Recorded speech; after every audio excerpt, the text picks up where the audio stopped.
The first cold snap of December always makes Columbus feel small. The sky hangs low, the wind smells like exhaust and wet pavement, and every storefront suddenly has glitter in the windows, like the city is, trying to convince you that everything is warm and safe. That afternoon, I walked out of the hospital where I work on the admin side, my badge still swinging against my coat, and I could already feel the holiday pressure building in my chest. Not the fun kind, the kind that tightens your shoulders before anything even happens. My car was parked at the far edge of the lot, where the lights flicker like they are tired too. I remember the sound of my shoes on the frozen asphalt, the way my breath puffed out and disappeared, and how my fingers fumbled with my keys because they were numb. I had promised myself I would keep this season simple. I would shop a little, sleep a little, and maybe, for once, I would not spend the whole month bracing for someone else's expectations. My phone rang when I was halfway to my car.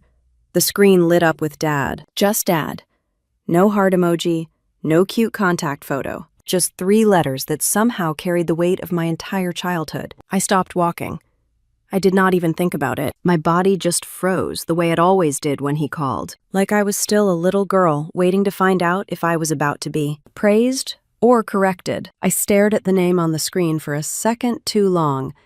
Then I answered, because that is what I always did. His voice came through sharp and clear, like he was already mid-conversation. He did not ask how my day was. He did not ask if I was driving, if I had a minute, if I was tired. He went straight to business.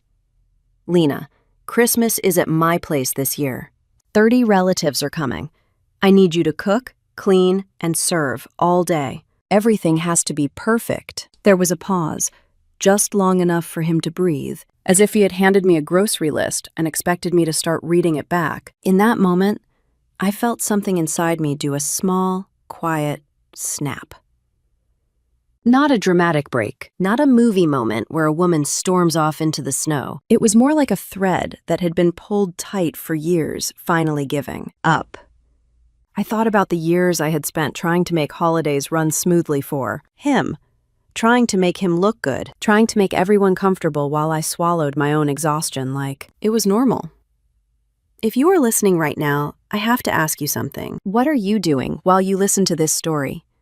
For me, I was standing in a freezing parking lot after work, keys in my hand, staring at my car like it might save me, while my dad calmly assigned me another holiday I never agreed to. He kept talking, as if my silence was consent. He wanted it upscale. Those were his words. Upscale. Not simple.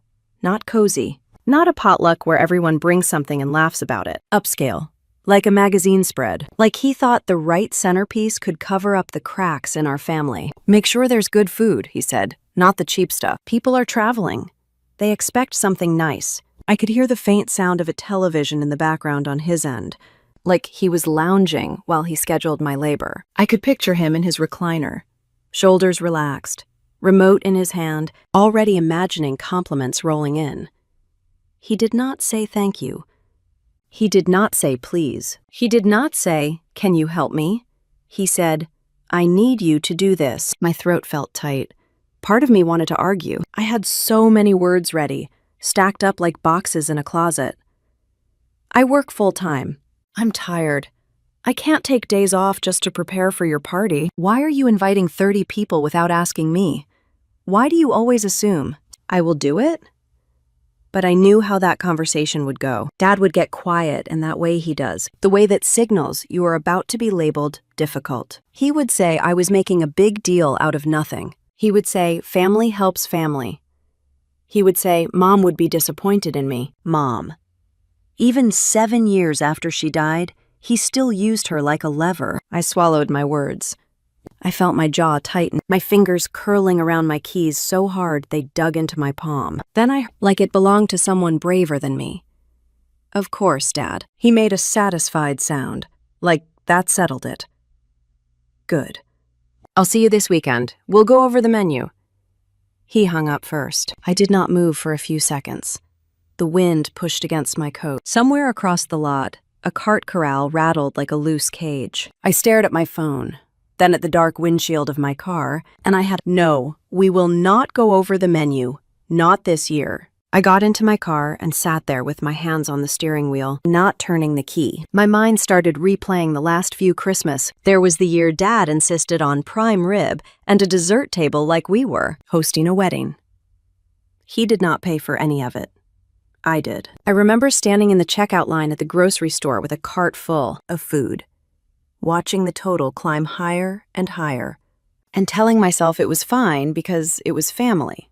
There was the year he decided we needed specialty cheeses and imported crackers because his cousin from out of state was coming. I watched him carry on about how a good host does not cut corners, then watched him walk away while I pulled out my card. And then there was the wine incident. I can still see it like it is happening right now. We were in a liquor store, and Dad was in a great mood that day, joking with the cashier like he owned the place. He saw a display of bottles behind glass, the kind with tiny spotlights shining on them. He pointed like a kid spotting a toy. Those.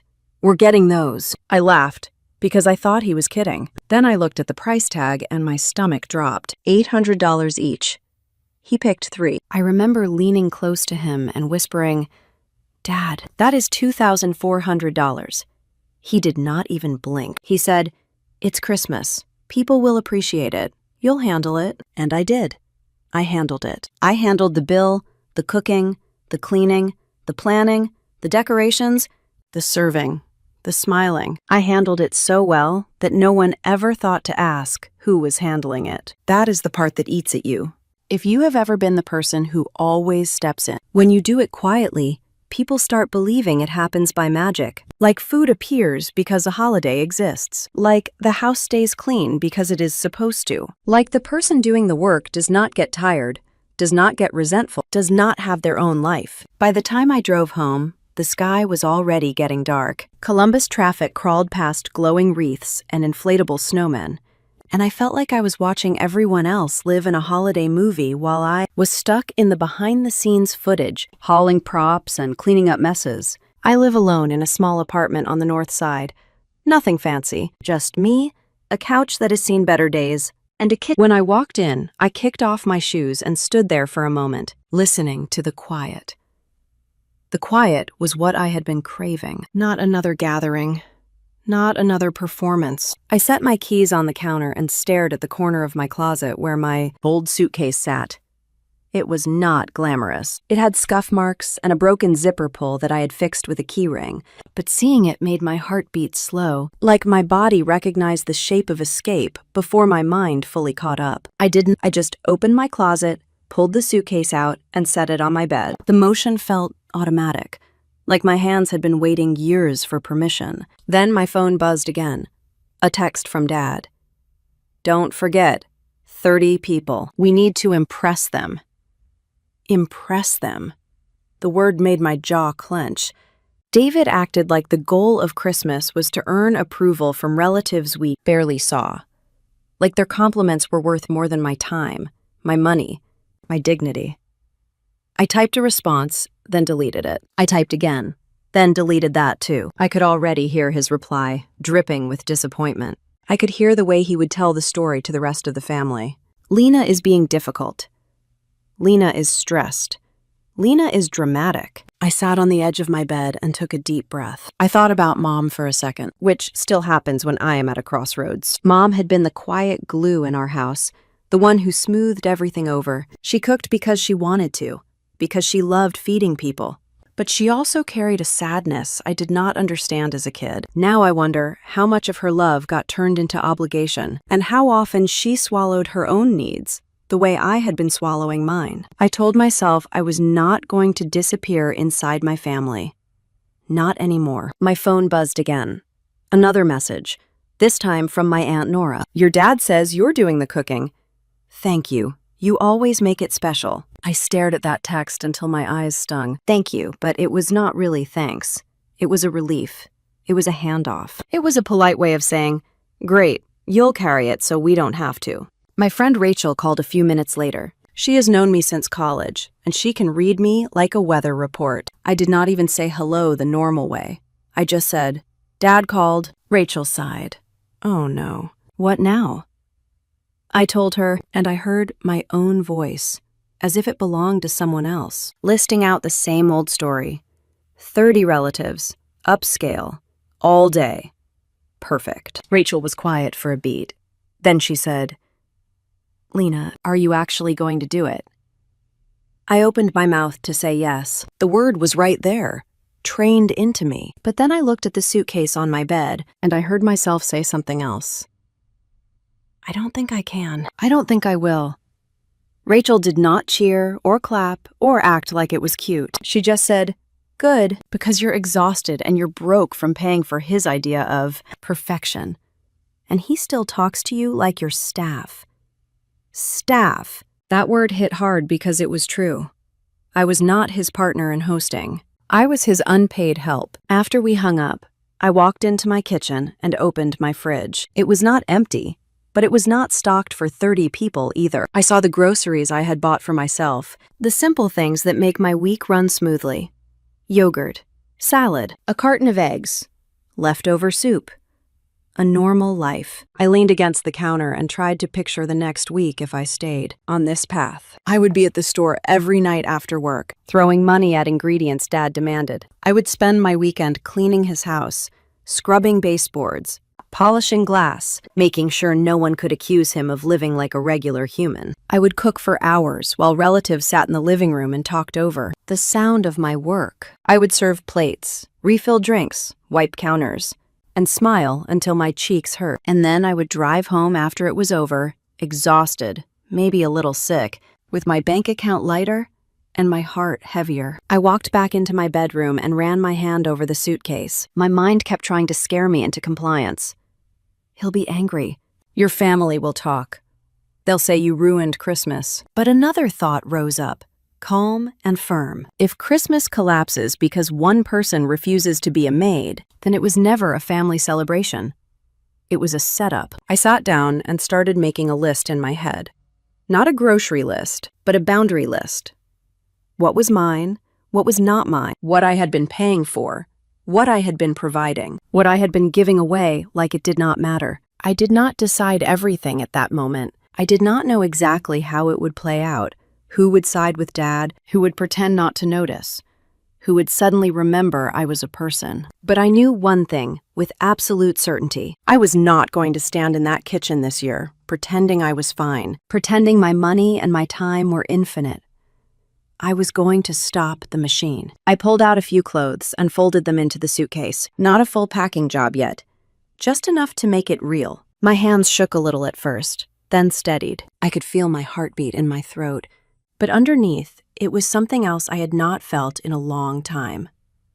Relief. My phone buzzed again, and I did not check it right away. I zipped the suitcase partway, sat back on my bed, and let myself stare at the ceiling for a quiet moment, letting the reality settle in. A week before Christmas, my dad called and told me 30 relatives were coming, and I had to cook, clean, and serve all day.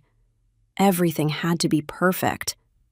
I said, of course. Then I hung up and started packing.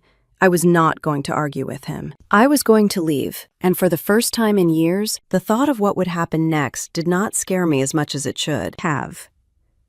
It made me feel, in a way I could barely explain, like my life was finally about to belong to me again. That feeling did not come out of nowhere. It had been building quietly for years, stacking itself on top of every holiday, every family gathering, every time I found myself standing in a kitchen that did not feel like mine, doing work no one else even noticed. Once I started packing that night, memories began to surface on their own. Uninvited, but impossible to ignore. I did not become the family helper overnight. I became her slowly, one Christmas at a time. The first year it happened, I barely noticed it. Dad had just lost Mom, and everyone was fragile in that careful way people get when grief is still new. I volunteered to help because it felt like the right thing to do. I cooked a few dishes, cleaned up afterward, made sure Dad did not feel alone in his own house. People thanked me that year. They hugged me. They told me how strong I was. I went home tired but satisfied, believing I had done something good. The second year, it was assumed. David called a week before Christmas and told me what time people would arrive. He mentioned the menu as if it was already decided. He said it would be easier if I just handled it like last time. I remember pausing on the phone, waiting for him to ask if that was okay. He did not. I said yes anyway. That was the year he started using the word nicer. The food should be nicer. The table should look nicer. We want things to feel special. Special, I learned, meant more expensive, more work, more pressure. It never meant shared responsibility. By the third year, my role had fully hardened into place. I was not a daughter helping out. I was the one who made the Christmas function. People showed up and immediately asked me where to put their coats, where the drinks were, what time dinner would be ready. No one asked Dad. He was busy hosting, sitting in his chair, telling stories, accepting compliments for the atmosphere. I told myself it was temporary, that once things settled, once everyone adjusted, it would even out. That is what women like me always tell themselves. We confuse endurance with virtue. The money part crept in quietly too. At first, it was small things. David would ask me to pick up a few extra items because I was already at the store. I would pay and assume he would give me cash later. He never did, but it felt awkward to bring it up in front of family. So I let it go. Then the lists got longer. He wanted shrimp cocktails one year because someone from out of state liked seafood. He wanted a fancy dessert spread another year because he had seen something online. He would hand me suggestions like favors, not commands, but they always came with an expectation. If I hesitated, he would remind me that Christmas only comes once a year. I was not rich. That is something I wish people understood. I worked full-time, I paid my own bills, and I tried to save when I could. I did not have some hidden fortune that made these expenses easy. I just had a strong aversion to public conflict. I hated the idea of relatives whispering about me being cheap or difficult. I hated the thought of embarrassing Dad in front of people he wanted to impress. So I paid. Quietly. Consistently. Without complaint. The year of the wine was when it crossed into something I could not unsee. We were at the liquor store together because Dad insisted on choosing the bottles himself. He liked the performance of it, chatting with staff, and acting like he was curating an experience. I followed him down the aisles, already bracing myself. When he stopped in front of the locked display and pointed, I felt my stomach tighten. Those bottles were displayed like jewelry, thick glass, elegant label, the kind of wine no one actually tastes properly during a loud family dinner. The clerk unlocked the case, and Dad asked for 3, not 1, 3. When I quietly mentioned the price, he brushed it off. He said it was for the family. He said people would appreciate it. He said I would handle it. Not asked, told. At the register, the total came up, and I remember feeling my face heat up. The clerk looked at me, waiting. Dad had already stepped aside, chatting with someone he recognized. I pulled out my card and paid. The machine beeped. And just like that, almost $2,500 left my account. No one thanked me for that wine. They praised Dad for his taste. After that, it became normal for him to decide and for me to fund it. He would suggest upgrades casually. Better meat, better sides, better drinks. He never said he would pay. He never said he would not. He just assumed I would take care of it, the same way he assumed I would take care of the cooking and cleaning. What made it worse was how invisible it all was. People complimented the meal and looked at Dad. They praised the atmosphere and thanked him for hosting. If anyone acknowledged me, it was usually with a comment about how organized I was, or how I always liked to stay busy. As if this was my hobby, not my obligation. I did not correct them. I smiled. I kept moving. I told myself it did not matter who got credit. But it did matter. It mattered more than I wanted to admit. I remember one January morning, a few weeks after Christmas, sitting at my small kitchen table with my laptop open. Snow was falling outside, slow and steady, and the apartment was quiet. I was reviewing my credit card statement, the way I always did, trying to plan for the year ahead. Line after line was labeled grocery store, specialty market, liquor store. The total at the bottom made my chest feel tight. Thousands of dollars spent on family dinners. No reimbursement. No discussion. No acknowledgement. I stared at the screen and felt something close to panic rise up. Not because I could not pay my bills, but because I realized how easily this had become normal. How little space I had left to say no without causing a scene. That was when I understood the real reason I kept paying. It was not generosity. It was avoidance. I was buying peace, or at least the illusion of it. I was paying to keep things smooth, to keep Dad proud, to keep relatives comfortable. And everyone else benefited from my silence. I tried once to bring it up. Not directly. I mentioned casually that the holidays had gotten expensive. Dad waved it off. He said we should not nickel and dime families. He said if I was struggling, I should just say so, like that was the problem. Not the expectation, not the assumption, just my inability to keep up. I dropped it. I always dropped it. As the years went on, my role solidified even further. People started telling me their preferences. Someone liked gluten-free desserts. Someone else did not eat red meat. They told me, not Dad, because they knew I was the one who made it happen. I noticed something else, too. Dad never asked anyone else to help financially. Not my aunt, not my cousins, not even the relatives who flew in and stayed for days. The cost flowed in one direction, toward me, and no one questioned it because I did not. By the time this Christmas rolled around, I was not just expected to cook and clean. I was expected to bankroll the entire performance. Standing in my apartment that night, suitcase open, those memories played through me like a quiet reckoning. I realized that the exhaustion I felt was not just physical. It was financial, emotional, moral. I was tired of being the solution to a problem I did not create. Tired of being praised for my helpfulness while being drained behind the step scenes. Tired of pretending that my money was somehow less real than everyone else's. Comfort. I sat on the edge of my bed and thought about the coming week. If I stayed, I would spend thousands again. Not because Dad asked me directly, but because he would decide and I would comply. I would resent him quietly, resent myself loudly, and then start the cycle all over again next year. If I left, the illusion would crack. The thought scared me. It also clarified everything. I finally named it for myself that night. I was not just being used for my labor.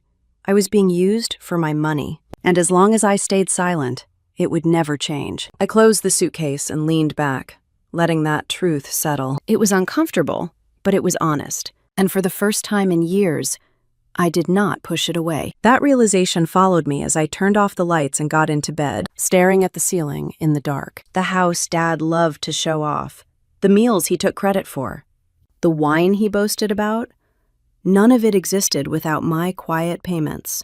And I knew, with a certainty that made my heart pound, that if I did not stop now, I never would. I fell asleep that night with my phone face down on the nightstand.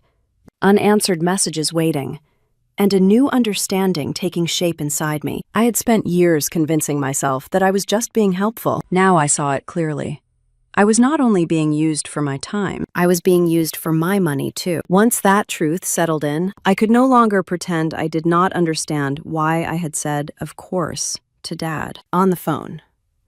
It was not because I agreed with him. It was not because I had the time or the energy or the extra cash. It was because saying no had always felt more dangerous than saying yes. I lay in bed that night, staring at the ceiling, listening to the soft hum of the heater kicking on and off. Every time it clicked, my mind jumped, like I was bracing for another demand. I kept replaying that phone call in my head.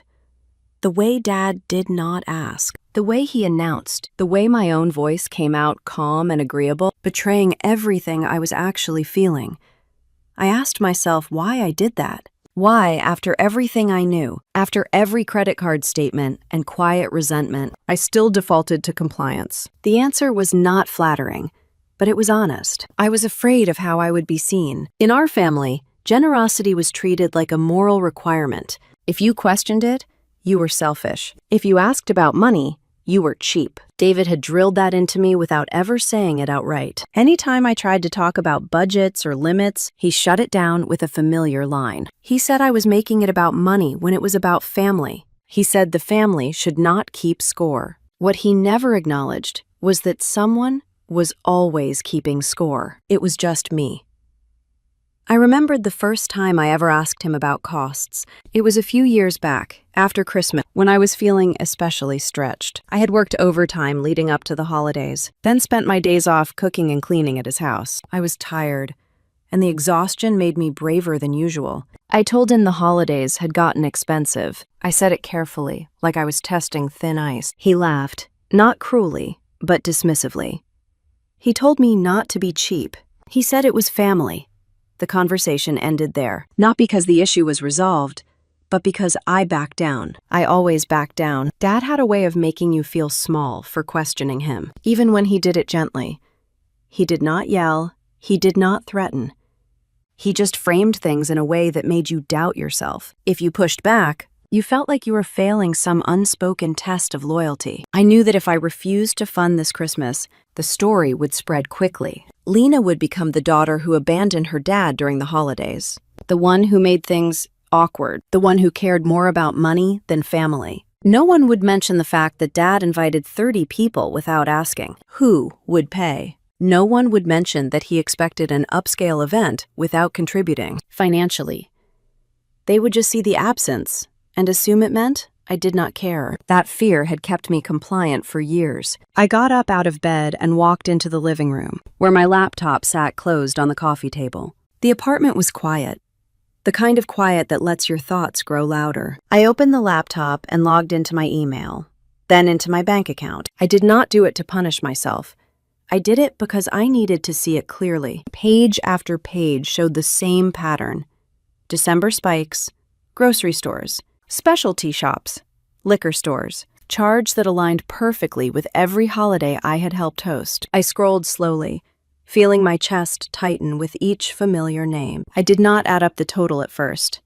I was not ready. Instead, I looked at the dates, the rhythm of it, how reliably my money left my account for family events that were never framed as my responsibility, but always became my burden. When I finally did the math, I felt my stomach drop. Over the years, I had spent tens of thousands of dollars making Dad look like a generous host. Money I could have saved, money I could have used to travel, to rest, to build a cushion for myself, money I had handed over quietly, thinking it was the price of peace. I leaned back on the couch and covered my face with my hands. For a moment, I felt something close to shame. Not because I had been generous, but because I had let myself be taken for granted for so long. I thought about how often Dad talked about family values, about doing the right thing. He believed those things, I think, or at least he believed them in a way that never required him to sacrifice anything himself. His values always seemed to cost me more than they cost him. That night, I also thought about Mom. She had handled money differently. She kept lists. She paid attention. She knew exactly what things cost, even when she chose to spend. I remembered her once telling me quietly that love did not mean ignoring reality. At the time, I did not understand what she meant. I understand now. The truth was, I said, of course, because I had been trained to believe that my discomfort mattered less than everyone else's comfort, that my financial stress was a personal failure, not the result of unreasonable expectations, that keeping the peace was worth any price, as long as no one raised their voice. But lying there, staring at the glow of my laptop screen, I realized something had shifted. I could no longer pretend I did not know the cost. I could no longer tell myself it was just this once, just one more holiday, just until things changed.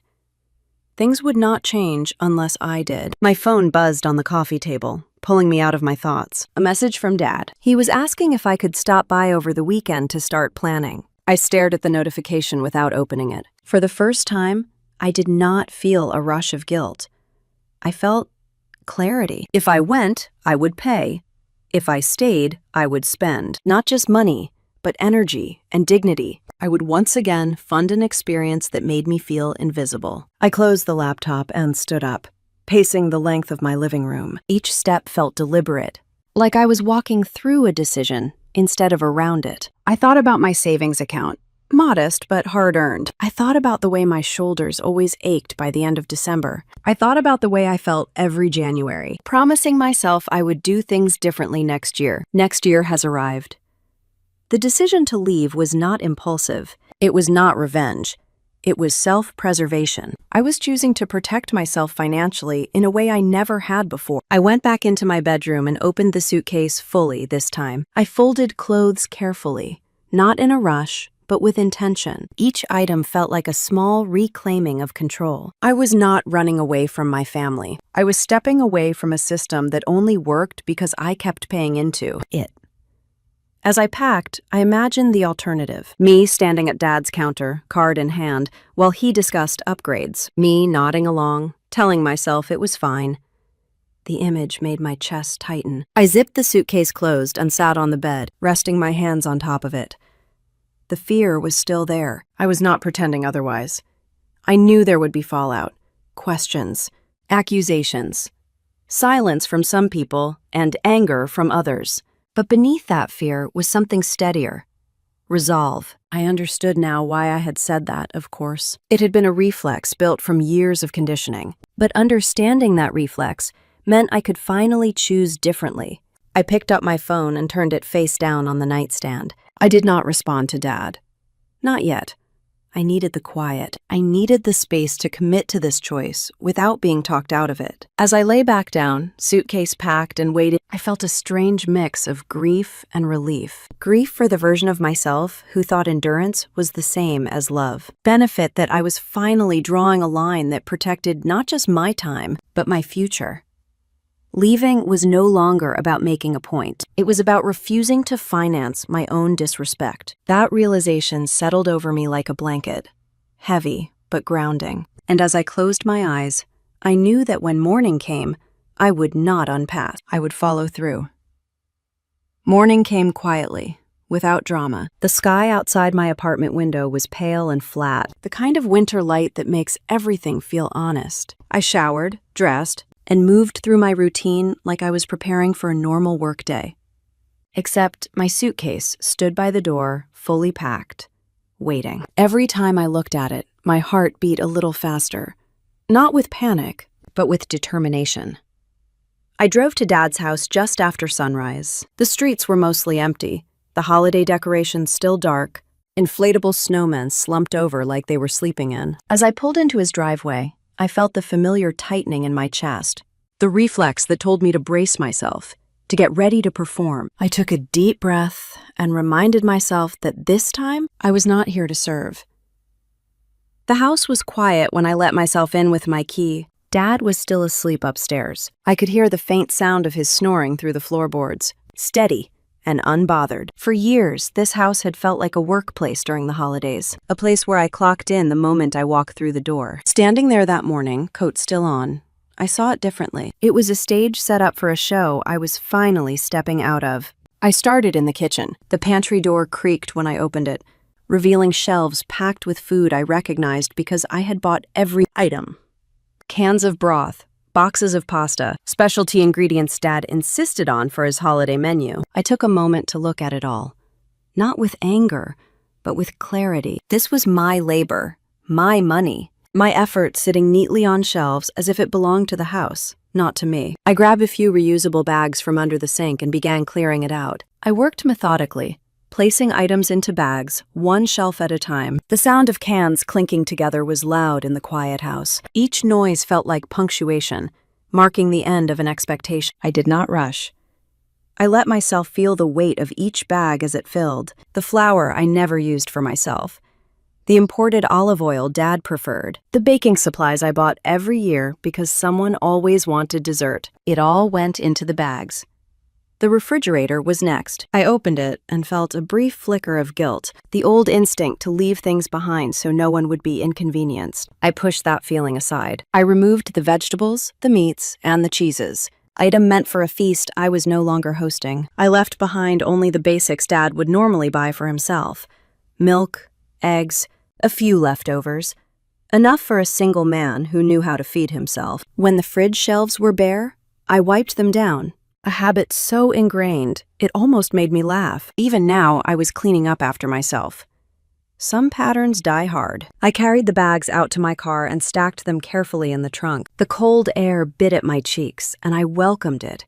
It made me feel awake. Back inside, I moved to the living room. The Christmas decorations were already partially out, boxes stacked near the corner, waiting for me to set them up. I had bought most of them over the years, one piece at a time. The table runners, the candles, the ornaments Dad liked to show off. I gathered them up and carried them to the spare bedroom, the one Dad rarely used.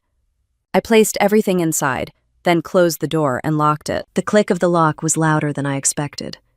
Final. Next was the cleaning service. I stepped into the den where the sunlight was just beginning to filter through the curtains and pulled out my phone. The cleaning company number was saved under my contacts. I had hired them years ago, back when Dad complained that the house felt like too much for him to manage. I paid them twice a month. David took credit for how nice everything always looked.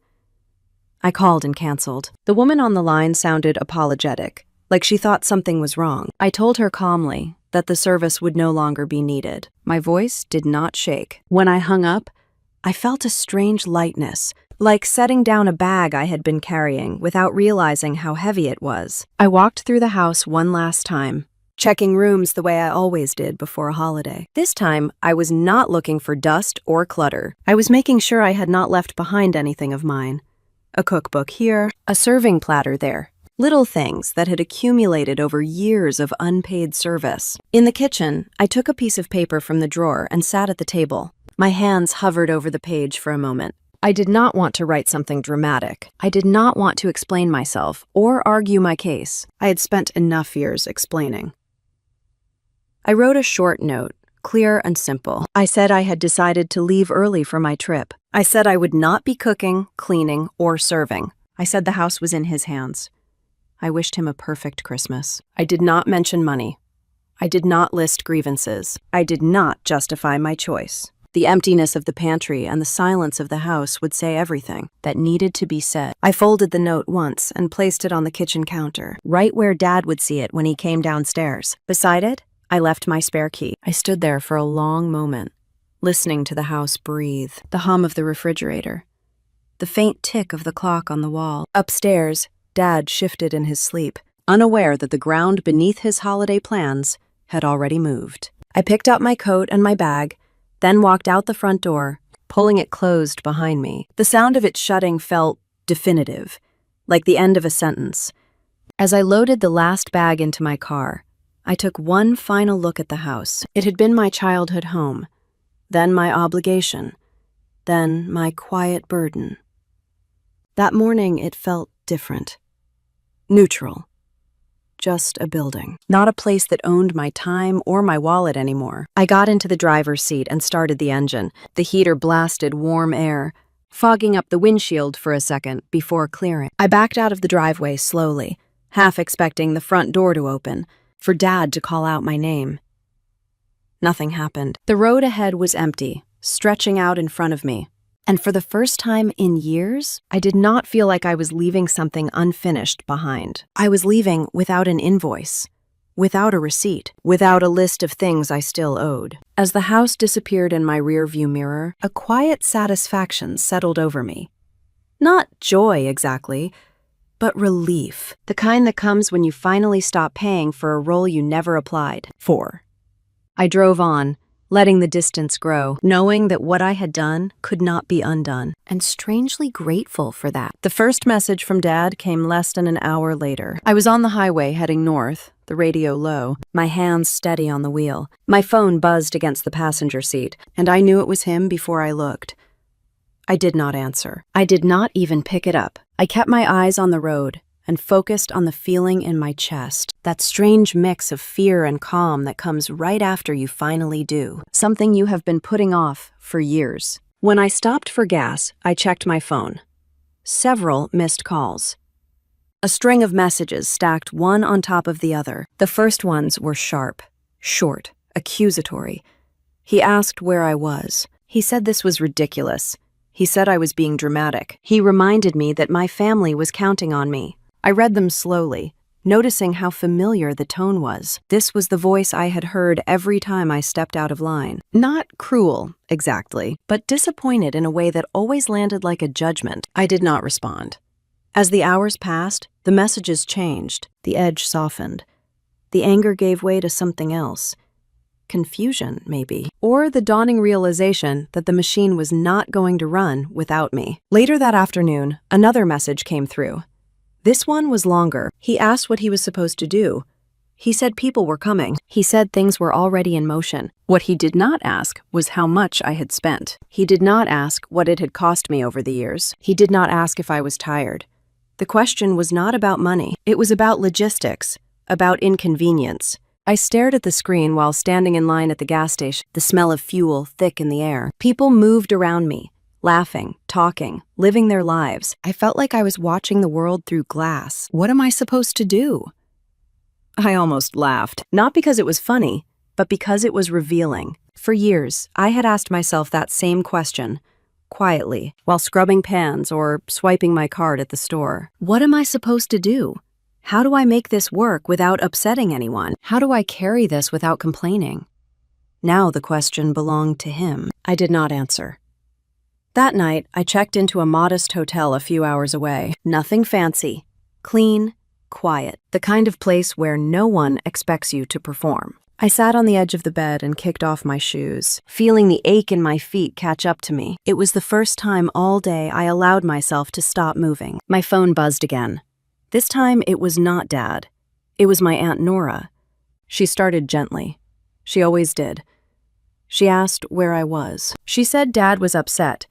She said people were worried. I could almost hear her voice, low and careful, like she was trying not to spook me. Then she said something that made my stomach tighten. She told me Dad had already bought expensive wine. I closed my eyes and leaned back against the headboard. Of course he had. Of course, even after I left, even after the pantry was empty and the decorations locked away, he kept doing what he always did. He made decisions without a plan and assumed someone else would absorb the cost. She suggested I come back, just to smooth things over, just to help him out. She said it would not be the same without me. I listened. I let her talk. I did not interrupt. Inside, something settled into place. Dad had not learned anything yet. He was still operating under the same assumption. That I would cave, that I would return, embarrassed, ready to fix things. That my leaving was a tantrum, not a boundary. I told my aunt calmly that I was not coming back. I said it once, clearly, without explanation. There was a pause on the line, the kind that fills with unspoken disappointment. She sighed and said she understood, though I could tell she did not. She said Dad was not good with this kind of thing. She said he needed help. I thanked her for calling and ended the conversation. I sat there in the quiet hotel room, my phone resting face down on the nightstand, and let the silence stretch. It felt different from the silence I was used to. This one did not feel like avoidance. It felt like space. Later that evening, another message from Dad came through. The tone had shifted again. Less angry, more unsettled. He asked if I could at least talk. He said he did not know where anything was. He asked what people would think. What people would think. That question followed me into the night. I lay on the unfamiliar bed, staring at the ceiling, listening to the faint sounds of other guests through the walls. Someone laughed down the hall. A door closed. Life continued. I thought about all the times I had done things for the sake of appearances, all the energy I had spent managing perceptions, making sure no one noticed the strain behind the scenes. I realized how deeply that instinct was rooted in me, and how uncomfortable it felt to resist it. But I also realized something else. For the first time, the consequences were not landing on me. They were landing where they belonged. The next morning, I woke up early. My body still on its old schedule. Sunlight filtered through the thin curtains, and for a moment, I forgot where I was. Then I remembered, and my chest tightened, then loosened again. I checked my phone. More messages. Da asked again what he was supposed to do. He said he did not sleep well. He said this was not like me. He said family mattered. Still, no mention of cost, no acknowledgement of the money he had already spent, or expected me to spend. Just urgency. Just pressure. Another call came in from a cousin I had not spoken to in months. She asked if everything was okay. She mentioned that Dad seemed stressed. She said she heard I left. The word left hung between us, heavy with implication. I told her I needed some time. I did not explain further. I did not defend myself. I was done narrating my choices for other people's comfort. As the day went on, the pattern continued. Messages. Calls, concern mixed with frustration. No one accused me outright, but I could feel the unspoken question hovering in every interaction. Why would you do this now? I wanted to tell them that now was the only time. It made sense. That waiting until after Christmas would just reset the cycle. That doing it quietly had gotten me nowhere. That leaving was not abandonment, but self-respect. I told none of them that. In the afternoon, I went for a long walk. The air was cold and sharp, and my breath came out in white clouds. I let my phone sit in my pocket, unanswered. Each step felt like a small act of defiance against the version of myself that always rushed back to fix things. I thought about Dad alone in his house, pacing, opening cabinets, realizing how much he did not know how to do. I did not feel satisfaction exactly. I felt clarity. This was not punishment, it was exposure. That evening, the messages slowed. The silence between them grew longer. I could sense the shift, the moment where panic turns into problem solving, where people stop demanding and start adapting. I ate dinner alone at a small restaurant near the hotel. The food was simple, warm. I paid the bill without thinking twice, and the irony did not escape me. This time, the money I spent was for me. Back in my room, I checked my phone one last time. A final message from Dad sat there, unread. I did not open it. I did not need to. I placed the phone on the nightstand and turned off the light. The room went dark, quiet, still. For the first time since I left, I felt the full weight of my choice settle in. I was not going back. Whatever happened next, whatever stories were told, whatever discomfort unfolded in that house, I would not be there to smooth it over. The storm was coming, and I was no longer standing in its path. The next morning, the first sign that the storm had shifted from possibility to reality came from my cousin Evan. He was not someone who texted often. Evan was the type who showed up, ate, made polite conversation, and left without getting tangled in anyone else's drama. So when his name popped up on my screen, before I even finished my hotel coffee, my stomach tightened. His message was short and blunt. People are arriving early. Some changed flights. Dad looks panicked. I read it twice, then set my phone down like it had weight. Early meant unplanned. Early meant there would be no grace period for Dad to pretend he had things under control. Early meant the house would be what it was. Empty pantry, locked decorations, no trays of food waiting in the fridge, no calm daughter in the kitchen smoothing everything over. Early meant the illusion would collapse in daylight, with witnesses. I sat on the edge of the hotel bed and tried to breathe normally. I told myself I was safe. I was not in danger. This was not life or death. But my body had been trained to react to family crises like an alarm. My chest felt tight. My hands felt restless. A part of me wanted to jump up, throw on my coat, and rush back like I always did. Instead, I forced myself to stay still. I picked up my phone and typed back to Evan. "Are you there now?" He replied quickly. "Just pulled up. There are cars everywhere." I could picture it. David's driveway packed, people stepping out with suitcases and garment bags.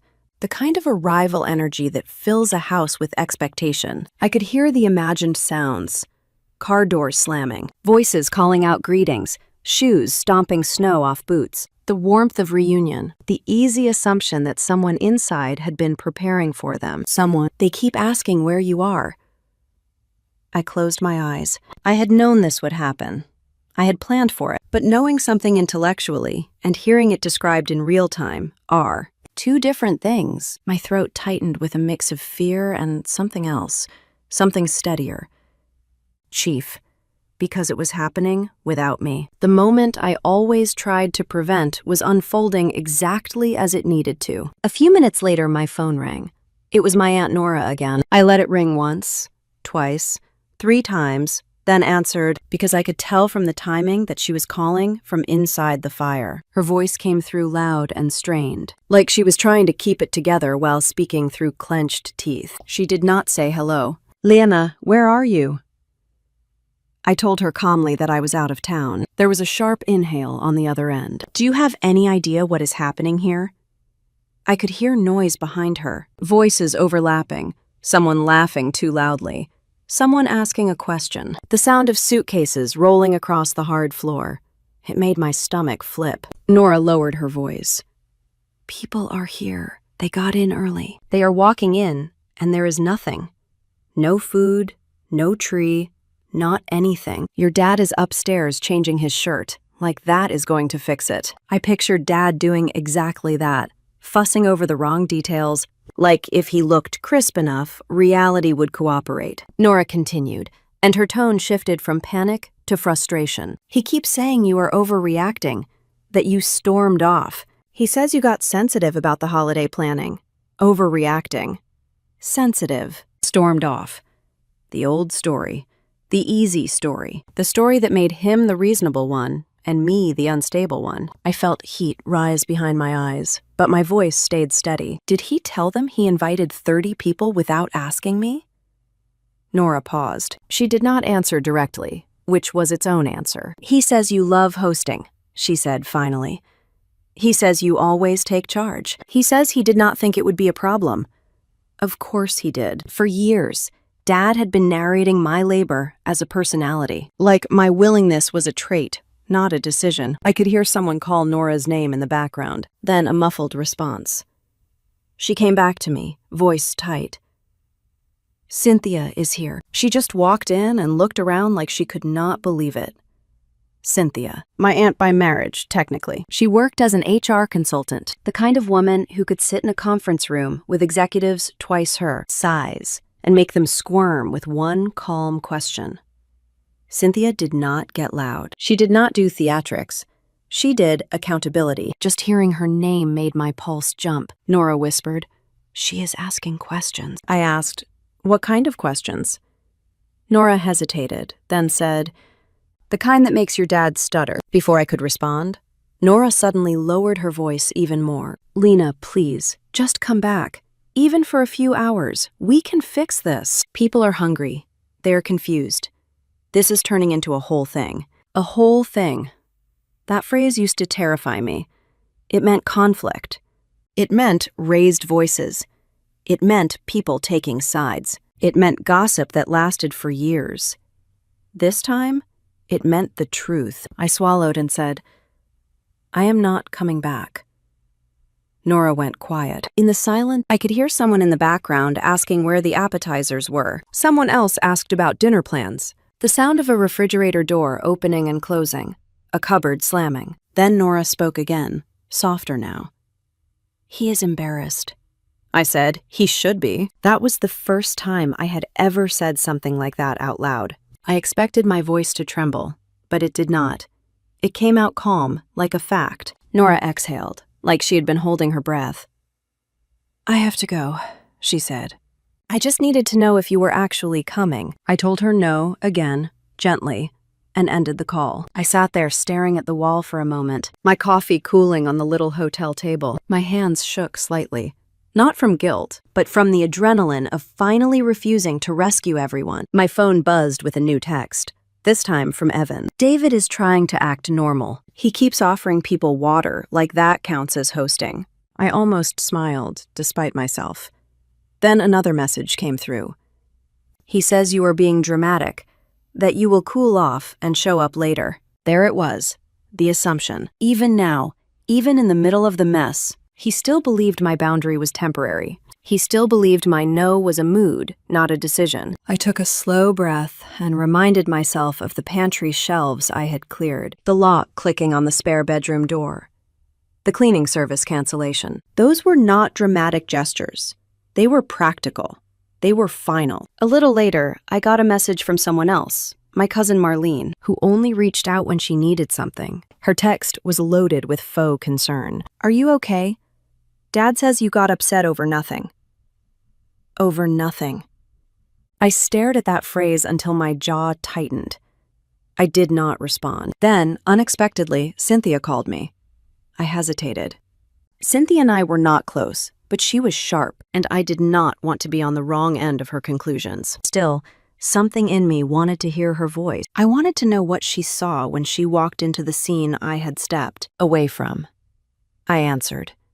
Cynthia did not waste time. "Lena, are you safe?" "Yes," I said. "Good. Then tell me one thing," she said, calm as ever. "Did you tell your dad you were not doing this?" I took a breath. I told him I would not be there. I told him I was going on a trip. I left him a note. Cynthia paused. "And he still invited everyone." Yes, another pause. The kind of pause that feels like someone taking notes in their head. I could hear voices behind her, muffled but tense. Then Cynthia spoke again, still calm. Your dad is telling people you are overreacting. He is saying you walked out in a huff because he asked you to help. I felt my face warm with anger. He did not ask. Cynthia's tone stayed even. I figured. That is why I am calling. Because I am standing in your dad's kitchen, and there is no food, and there are no decorations, and people are looking around like someone died. I swallowed hard. I did not know what to say to that. Cynthia continued, I want to understand something before I say what I am thinking out loud. Who usually pays for all of this? The question landed like a bell ringing in a quiet room. Who usually pays? Not who cooks, not who cleans. Who pays? My throat tightened. I told the truth. I do. Cynthia made a soft sound, like her suspicion had been confirmed. That is what I thought. She did not accuse. She did not gasp. She just absorbed it. The way she probably absorbed uncomfortable truths all day in her job. I added, carefully, that I am not rich. I just never wanted it to be a fight. Cynthia's voice softened slightly. I know. That is usually who gets stuck carrying things. The person who hates conflict. I closed my eye because that sentence felt like someone had seen me clearly for the first time in years. In the background, someone asked Cynthia where the wine was. She answered them without covering the phone, telling them to give her a minute. Then she came back to me. Lena, she said, did your dad contribute financially this year? Or any year? I let out a short breath. Not really. He buys a few basics, but the big stuff, the special stuff, the upscale stuff, that has been me. Cynthia went quiet for a moment. I could almost hear her organizing the information, turning it into a simple, undeniable pattern. Then she said, I'm going to ask him this in front of people. My heart jumped. Cynthia, you do not have to. I do, she replied. Because he is making you the problem, and I am not going to let him rewrite reality just because it is uncomfortable. The words hit me hard, not because they were dramatic, but because they were true. For years, Dad had been rewriting reality, taking my effort and making it seem like it belonged to him, taking my money and making it seem like it did not exist, taking my eyes and pretending it was enthusiasm. Cynthia continued, still steady. I am not telling you to come back. I am telling you to stay where you are. Let this play out. Let the people who benefited from your silence sit in discomfort for once. I felt my eyes sting, and I blinked quickly. Thank you, I said, and my voice cracked slightly. Cynthia did not make a big deal of it. She simply said, you should not have had to do this alone for so long. Then she hung up. I sat there in the hotel room, my phone in my hand, feeling like the air had changed. Something important had happened, and it had nothing to do with food or decorations. For the first time, someone had named the money part out loud. Someone had asked the question I had been too polite, too fearful, too trained to ask. Who usually pays for all of this? Back at Dad's house, that question would not stay private. It would spread across the room, changing the way people looked at the tables, the empty counters, the lack of effort. It would shift blame away from my absence and toward the expectations that created the absence in the first place. My phone buzzed again. A text from Evan. Cynthia just asked him about money. He looked like he swallowed a rock. I stared at the message, my heart pounding. Then another message. People got quiet, like really quiet. I set my phone down slowly and looked out the window. The parking lot outside the hotel was ordinary. A few cars, a woman walking a dog, nothing dramatic. Yet in my mind, I could see Dad's living room. The relatives gathered, the air changing. For the first time, money was not something I carried in silence. It was on the table, right next to the missing dinner, right next to the empty pantry, right next to the truth no one could unsee. I did not hear what happened next directly. I was not in the room. But over the next few hours, my phone became a quiet window into what unfolded, message by message, voice by voice, as the family I had spent years holding together finally stopped pretending. The first update came from Evan again. Short sentences, clipped. Like he was typing while standing in a corner, watching something uncomfortable but important. Cynthia didn't let it go. Then, a few minutes later, she asked him straight out who paid for past holidays. I sat on the edge of the hotel bed, my hands folded in my lap, staring at the carpet like it might move if I looked long enough. My heart was pounding, not with fear this time, but with something closer to awe. This was actually happening. The question I had swallowed year after year was being spoken out loud, in front of everyone. Another message came through, this one longer. Nora spoke up. I could picture Nora clearly. She was not confrontational by nature. She liked harmony. She liked smooth edges. For her to speak meant the ground had shifted enough that silence felt worse than conflict. Later that evening, Nora called me. Her voice sounded tired, like she had aged a few years in one afternoon. She did not start with pleasantries. "Lena," she said. This turned into something I did not expect. I asked her what happened. She took a breath. Cynthia asked who paid. "Your dad tried to dodge it. He said things like, 'We all pitch in, and it works out.'" And then she asked again, more directly. I closed my eyes, and Nora hesitated. "And I said your name." My chest tightened. "I said that you didn't just cook and clean. You paid.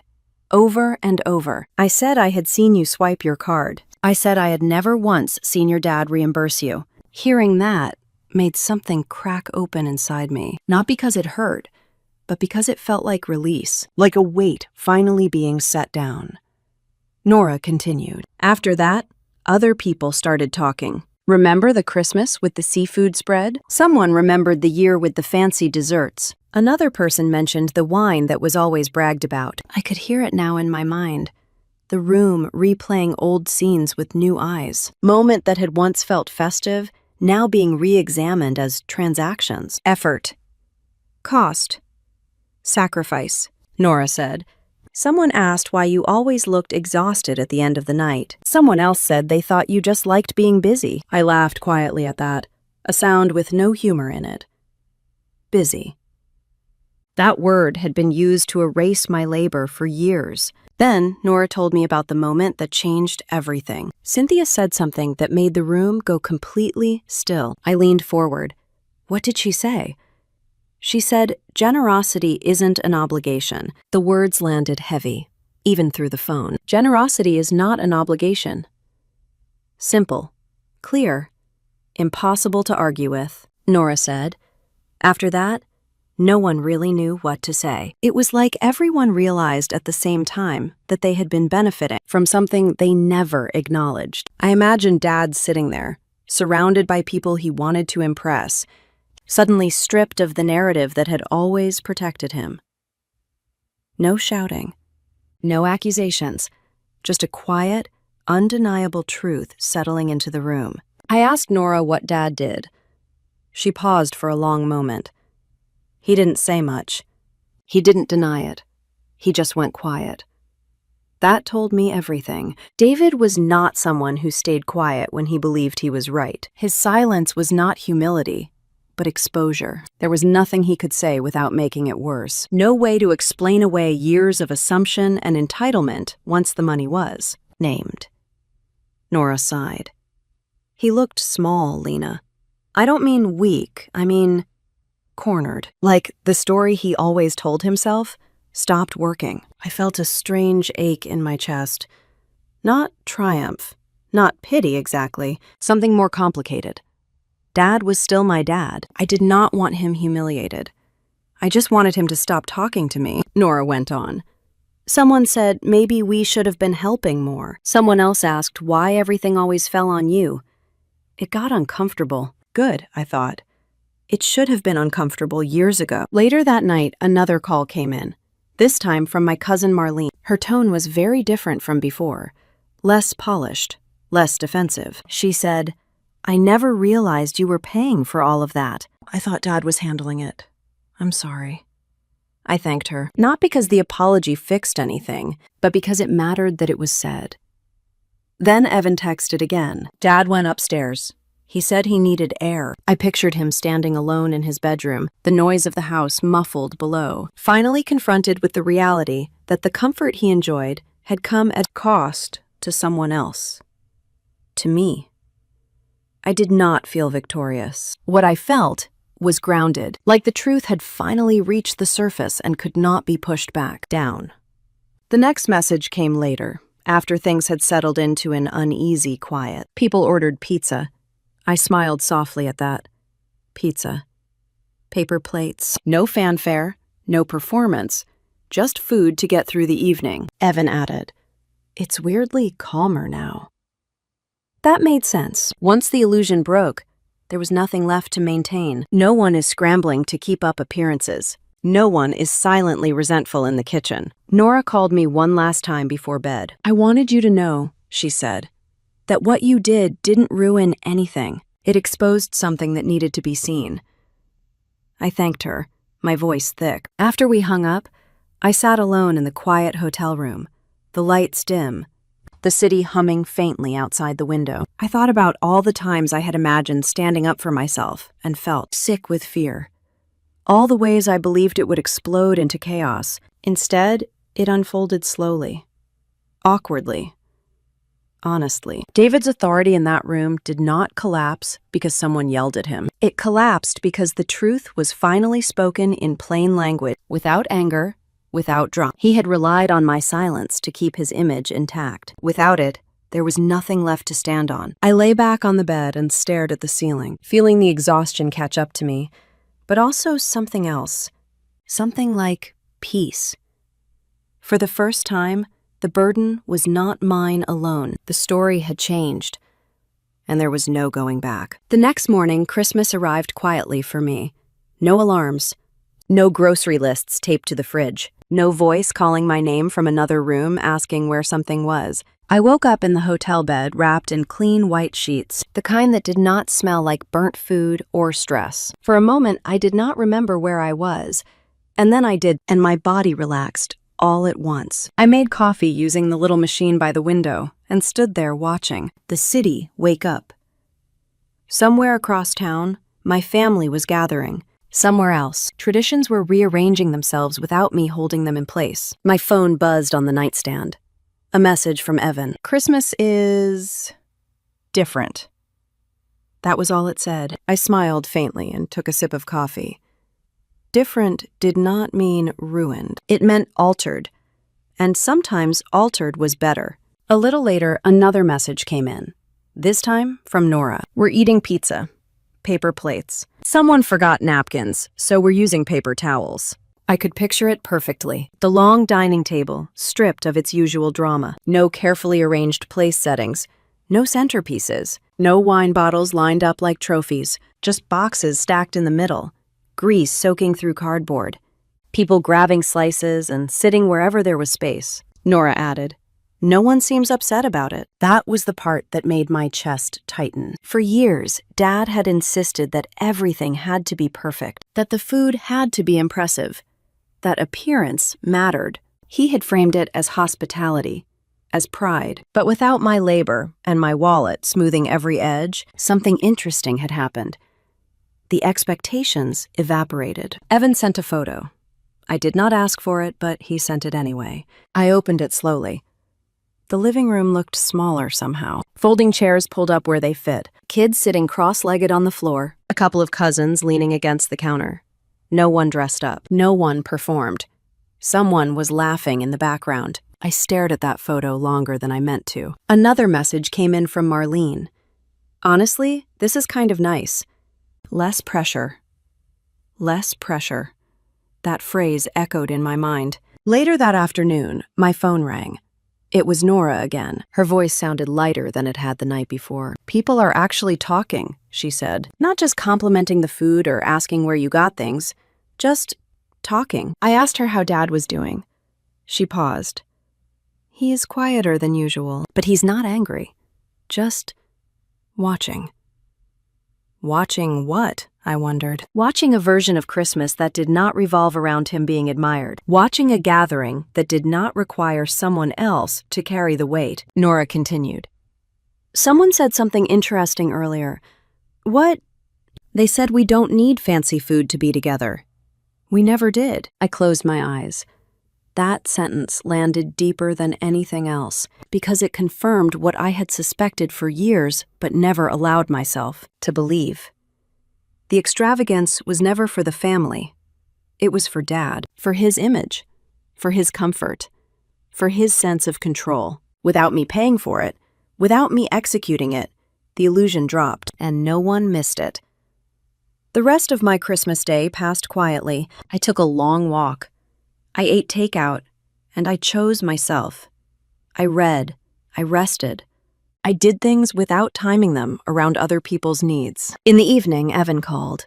He sounded tired but calm. "I just wanted you to know," he said. "This isn't falling apart. It's just simpler." Simpler. The word felt like a gift. He added, "Dad hasn't complained once today. Not about the food, not about the setup." That surprised me more than anything. Maybe because complaining would require admitting he expected more. Admitting that more usually came from me. When the call ended, I sat back and let the quiet fill the room. Somewhere inside, a long-held belief finally loosened its grip. I had believed that without my effort, things would collapse, that I was the glue, the only one holding the family together. But Christmas had come and gone, and the world had not ended. What disappeared was not love, no connection. What disappeared was excess, and with it, the unspoken rule that I was responsible for everyone else's comfort. As night fell, I realized something else. The perfection Dad demanded had never been a family value. It was a personal standard he outsourced to me. Without my money, without my labor, that standard no longer existed, and no one asked for it back. I turned off my phone and sat in the quiet, knowing the next conversation with Dad would be different, because something fundamental had already changed. The story we had all been telling ourselves no longer made sense, and that truth, once seen, could not be unseen. I stayed one more night at the hotel, not because I was hiding, but because I needed to let the new reality settle before I stepped back into the old one. I knew if I went back too fast, I would fall into my usual role out of habit. I would start fixing things without thinking. I would apologize for other people's discomfort. I would smooth edges that did not belong to me. So I took my time. The morning after Christmas, I woke up early and drove back toward Columbus with the radio off. The roads were quiet, lined with salt stains and leftover holiday lights. My mind kept drifting to the image Evan sent. Everyone eating pizza, laughing, sitting wherever there was space. The simplicity of it had felt like a lesson I was still learning. When I pulled into Dad's driveway, my stomach tightened anyway. Muscle memory does not disappear overnight. That house still held years of expectation, and I could feel my body preparing to step back into the version of me that kept things running. I sat in my car for a moment, hands on the steering wheel, breathing slowly. Then I got out and walked to the front door. Dad opened it before I could knock. He looked different than he had on the phone. Not angry, not dramatic, just tired. His hair was a little messier than usual, and his eyes had that bruised look people get after a long day of pretending. "They are fine."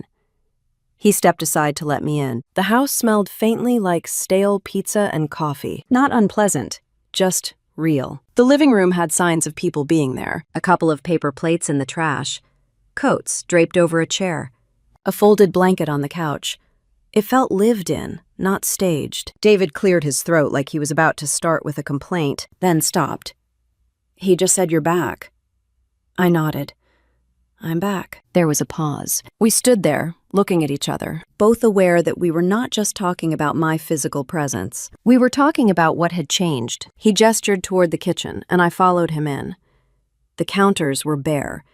No serving trays.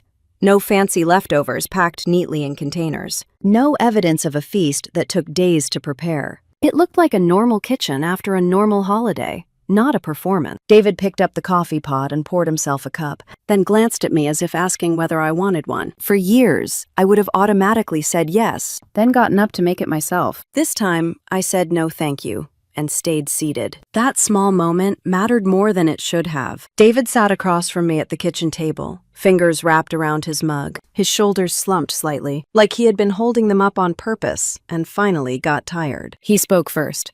"It got out of hand," he said. I waited. I did not fill the silence. I did not rescue him with excuses. He took a breath. "People came early. I didn't expect that. I didn't have a plan." I nodded once. Dad looked down at his coffee, then back up. Cynthia made it sound like I've been taking advantage of you. The words were careful. Not a confession, not an apology, but an acknowledgement that the accusation existed. I said quietly, Dad, you have. His jaw tightened for a second. He looked like he wanted to push back, then stopped himself. I didn't think about it like that, he said. I just got used to you handling things. There it was. Not malice. Habit. Entitlement, wrapped in familiarity. I could feel my heartbeat in my throat, but I kept my voice steady. Getting used to it doesn't make it fair. Dad exhaled through his nose, and for a moment he looked older than I remembered. He stared past me at the empty counter, as if he could see all the meals that used to appear there without him, understanding how. I didn't think about the cost, he said finally. I mean, I knew it cost money, but I didn't put it together. I didn't realize how much. He sounded embarrassed saying that, like admitting ignorance was humiliating. I almost softened out of instinct, the old reflex that tells you to make your parents feel better. But I stopped myself. Comforting him would slide us right back into the same pattern, where I manage his feelings and he learns nothing. So I told him the truth.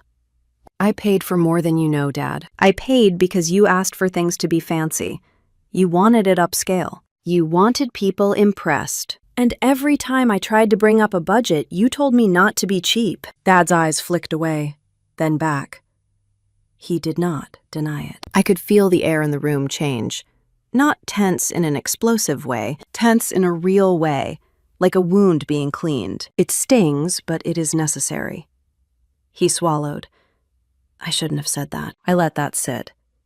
It was the closest thing to an apology he had offered so far. Then he said, I didn't know you were keeping track. That hit me in a strange way, not because it was offensive, but because it revealed how he saw me, as someone who could absorb and forget, as someone whose generosity reset every year like a blank page. I answered gently, but firmly. I wasn't keeping track to throw it in your face. I was keeping track because it was my life. It was my money, and I kept hoping it would stop feeling like a burden. Dad stared at his mug for a long moment. The silence stretched. I could hear the faint ticking of a clock somewhere in the house. It reminded me of all the silent hours I spent prepping food while everyone else talked in the other room. Dad cleared his throat again. Nora told me you canceled the cleaning service. Yes, I said. He looked up, surprised by my directness, like he expected me to justify it. I didn't. He nodded slowly. I guess I didn't realize you were paying for that either. I did not say I told you so. I did not say you should have noticed. I simply said, I was paying for a lot of things, Dad. He rubbed his forehead with the heel of his hand, a gesture I remembered from my childhood, usually reserved for moments when he felt overwhelmed. Back then, Mom would step in and smooth things over. Now Mom was gone. And Dad was facing a discomfort he could no longer hand off to someone else. He looked at me, and his voice was quieter. People asked where you were. I held his gaze. What did you tell them?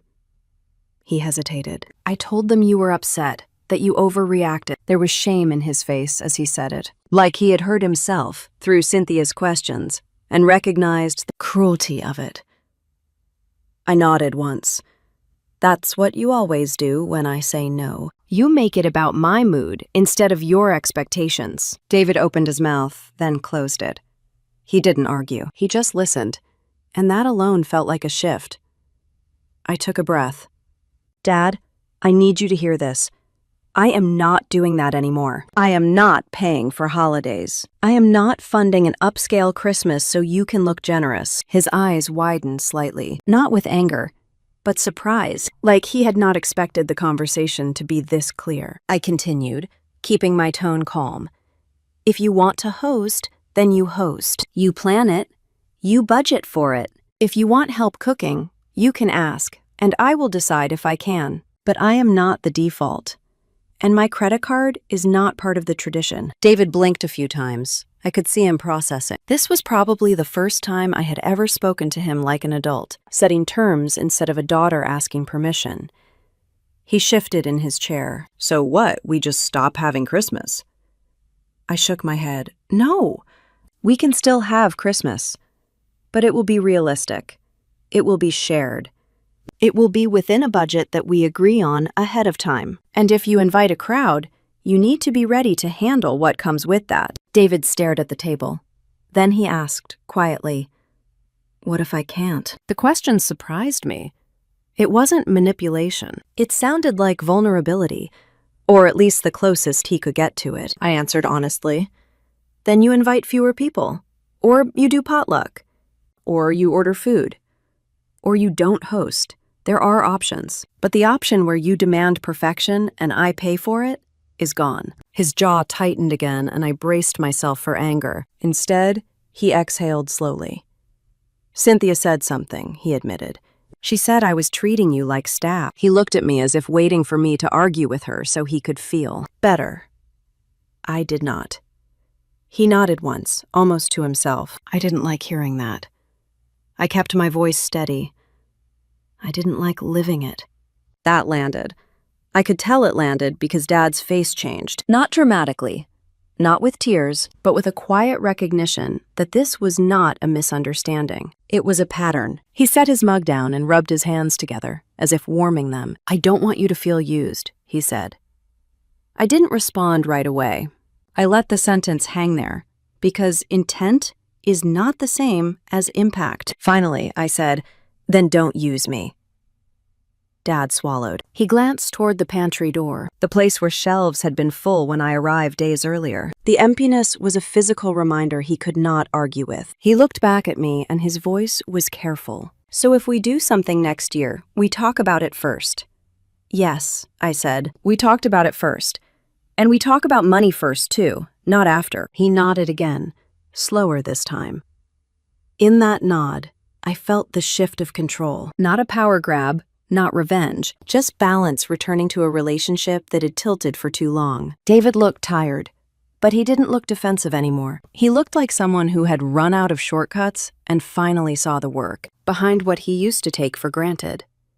He cleared his throat. "Are you staying for dinner tonight?"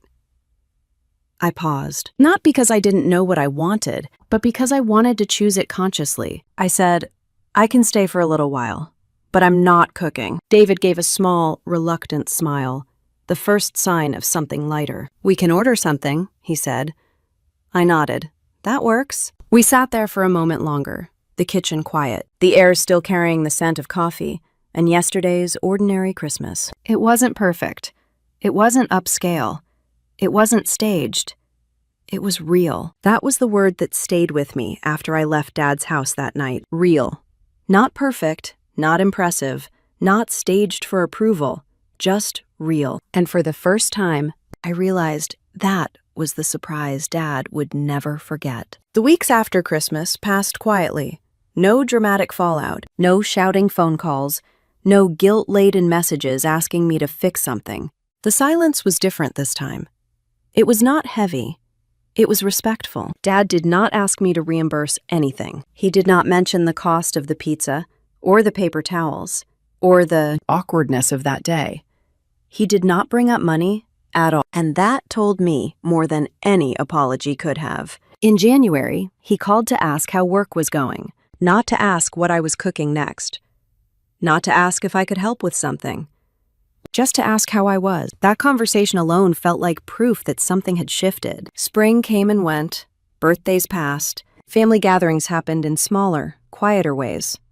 Sometimes Dad hosted, sometimes someone else did. And every time, there was a conversation beforehand. What's the plan? What's the budget? Who's bringing what? Simple questions that somehow had never been asked before. The first time Dad asked me directly how much I wanted to contribute, I almost laughed. Not because it was funny, but because it was so unfamiliar. I told him what I was comfortable with. He said okay, and that was it. No pushing, no comments about being cheap, no expectations layered with obligation. That was the real surprise. By the time there were fewer people, fewer decorations, the menu was simpler. There was no expensive wine, no upscale demands, no last-minute grocery runs that left me exhausted and resentful. Costs were split. Food was shared. No one ordered anyone else around. Dad cooked one dish himself. I watched him in the kitchen, moving slower than I remembered, reading instructions off his phone, asking questions without embarrassment. I helped when I wanted to. I stepped back when I didn't. and no one assumed anything. That Christmas did not sparkle the way the old ones did. It did not impress anyone on the outside. But something else happened instead. People stayed longer at the table. They talked more. They laughed without glancing toward the kitchen. I noticed Dad watching me once. Not with expectation, but with something closer to awareness. Like he was seeing me as a person in the room, not the infrastructure holding it together. Later this feels different. I nodded. It is. He did not argue. That was when I understood the truth that had taken me years to learn. Walking away was not revenge. Silence was not the punishment. I did not make a scene. I did not give ultimatums. I did not demand apologies. I simply removed my money, my labor, and my automatic yes, and everything rearranged itself around that absence. Dad never forgot that Christmas. Not because it fell apart, but because it showed him something he could not unsee. That the luxury he demanded had always been subsidized by my silence. That generosity is not an obligation, and that love does not come with an invoice attached. As for me, I changed too. I stopped measuring my worth by how much I could give. I stopped confusing peacekeeping with love. I learned that financial boundaries are not cold or selfish. They are necessary. Just like emotional ones.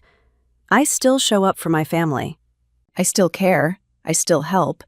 But I do it with consent now, not pressure, with clarity, not fear. And that has made all the difference. If you have ever been told you were too much or not enough for your own family, remember this: silence can be power, and truth can be the loudest revenge. Tell me in the comments what integrity means to you and where you are listening from.